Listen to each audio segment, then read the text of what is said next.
Deeg's going for fatty, bro. What's up, my dudes? When's he gonna do it? How good is he gonna do when he does it?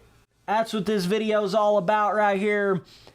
Haiden Deegan going to the 450. I know they just talked about it in the recent broadcast. Basically him talking about how he hasn't really been taking any breaks because he's got his mind set on battling Jett Lawrence in the 450 class, and he's trying to get his, all of his technique down and whatnot. I just think it's an interesting conversation to have at this point now that Deegan has basically wrapped up this 250 outdoor championship. He's got a 69-point lead, He's about got this thing wrapped up, brother. So, yeah. I'm trying this more zoomed in sort of camera on MX Unleashed. It's kind of nutty. It's kind of crazy. I can't tell where the hell I'm going, but it's kind of cool too, though, because you get sort of like a newer motocross game camera vibe, but on a really, really old dirt bike game. So, excuse my crazy gameplay. I don't even know if I can hit these fucking jumps right now, but I think it's just cool visually, right? So, listen. Here's the whole thing about Deegan going 450 and, is he going to be able to run with Jett and all this kind of shit, right?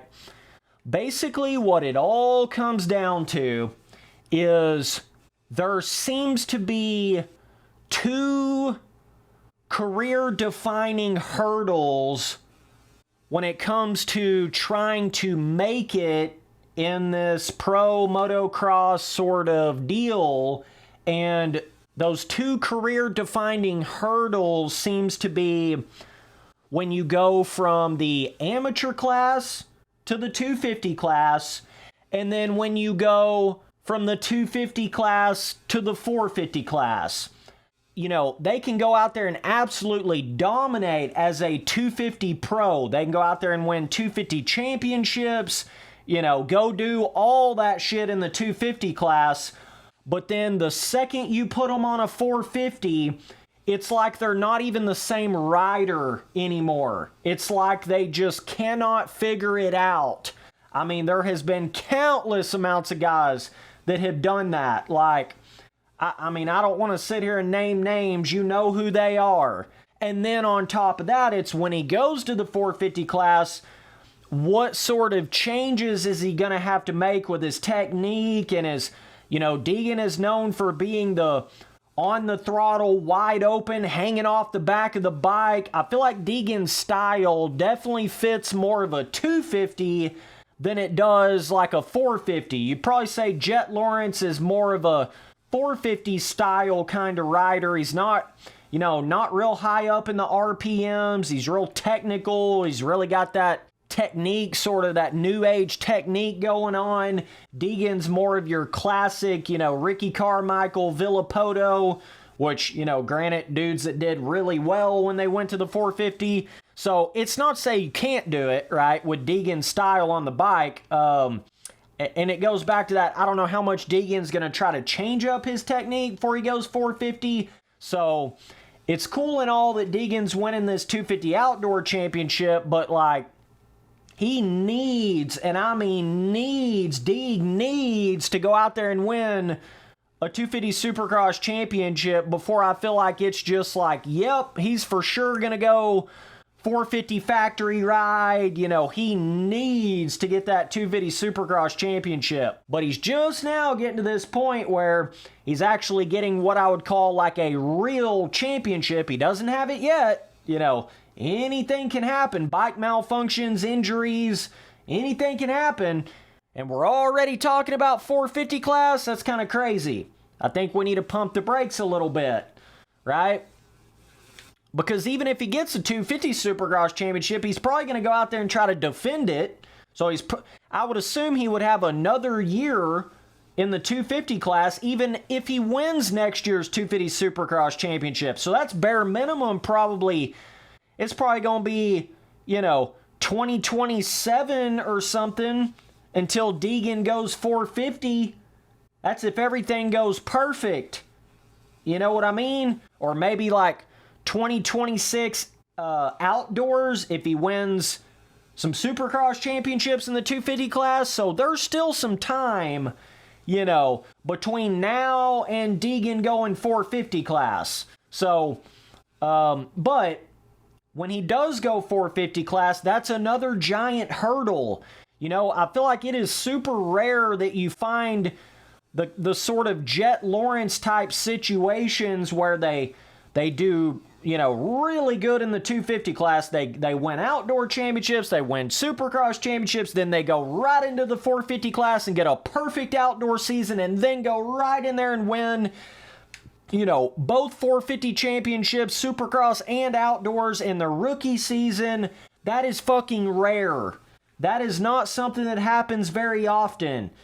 I mean, even with Deegan being as good as he is, up to this point, yeah, Deegan's awesome, okay? He's whipping the shit sideways, he's getting highlight reels, you know, Deegan's doing some awesome shit on the bike, right? And he does have some amount of, like, championship consistency. I have noticed that about Haiden Deegan. Weirdly enough, it seems like Deegan crashes just about as much as I've seen any sort of rookie or, you know, sophomore season kind of dude. Deegan's hitting the ground just as much as I've seen anybody, but whether you want to call it luck or whatever, Deegan finds a way to be up there in points, right? He's gotten second place 2 times in the Supercross championships, and then now he's going out here and about to win this outdoor championship. So regardless of what you think about Deegan, I mean, there's just no denying that he does have some sort of, like, championship management skills. He's got some sort of he just finds a way to stay up there in it in the points. Now, granted, I will say, he's still only been in this shit for like 2 years, and he has had some gnarly crashes. I mean, it seems like every time I look up, Deegan's hitting the ground. And I'm not saying that like to try to hate on the kid. I'm just saying that's literally what it seems like he's doing. But it just seems like he's been lucky enough to not have any sort of big injury. And, you know, it doesn't take a NASA rocket scientist to figure out the more times you're hitting the ground, the more times you're crashing, you're just raising and raising and raising that risk of injury, you know, missing time. I mean, he wrecked before the Supercross championship, had a little injury coming into that, which probably costed him the Supercross championship this year. Like I say, top gets smaller the more that you climb. I want to see the Deegan Jett Lawrence 450 battles just as much as anybody, but I'm also logical and rational in the sense of we're just not going to know that until Deegan goes out there and wins a 250 Supercross championship and he's able to stay injury-free long enough and stop crashing as much, you know, and he's able to go out there and get on a good factory 450 team and actually learn the 450 and how long is that going to take, and, you know, is he going to be able to figure all that out to be on the level of a Jett Lawrence in 450 without getting injured? I mean, even though it seems like Deegan's progressing really fast in his career, which he is, that's still a giant mountain to climb to get to that kind of point where he's like in that sort of range where he can start winning 450 championships. He's still got quite the road to travel down before he gets to that point. That's the way people should be logically thinking about it. Like, you know, I mean, there've been all kinds of dudes been absolutely wicked on a 250. Then the second you put them on a 450, they're just never the same guy. They are never the same guy. Or like Adam Cianciarulo, for instance. He goes to 450, damn near wins his first ever 450 Supercross race, you know, gets second place, damn near wins that 450 outdoor championship. And then he has some weird, mysterious thing that starts going on where his hand starts getting numb, and then he never really does anything else and retires like 2 years later. Okay? This sport is just so brutal. It is so unpredictable. It is the most unpredictable, I swear. It's the most unpredictable shit, but it's like the fans of this sport try to project so far ahead in the future, and they try to predict so far ahead in the future, and I feel like it just puts too much expectation. You know, you just got to almost take it more in like baby steps and just see how they're doing. And then it's like you got to take it step by step. Then you can start predicting things. You don't want to start projecting and predicting too early. I promise you don't want to do that. Even with the Haiden Deegan, you don't want to do it, bro.